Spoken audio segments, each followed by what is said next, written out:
This is Liz with Egghead Fixers. So you're going to take a flathead screwdriver to do this repair, and you're going to insert it in between the keycap and retainer clip. This can be a little difficult, but slide it around till you get it just right, holding down that retainer clip. See, like this is an example of it inserted properly between the retainer clip and keycap, holding it down as you peel that keycap off.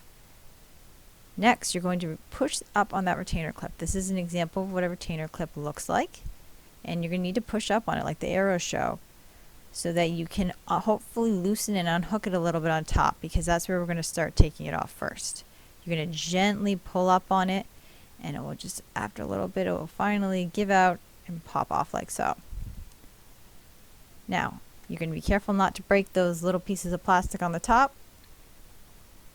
And after you get it off, we're going to start by hooking it on the top first, which I'll show you in a second after I get it on.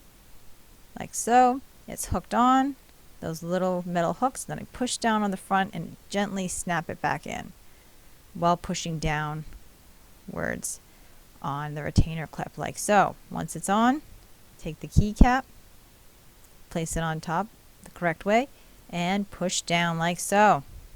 And it's that simple. Thanks for watching our video. If you found it in any way helpful, please like and share. If you have any questions or comments, leave them down below. If you find that you like free IT advice, if you like knowing how your computer works and seeing how it can be repaired, then go ahead and subscribe. But anyway, from one egghead to another egghead, this is Liz signing out.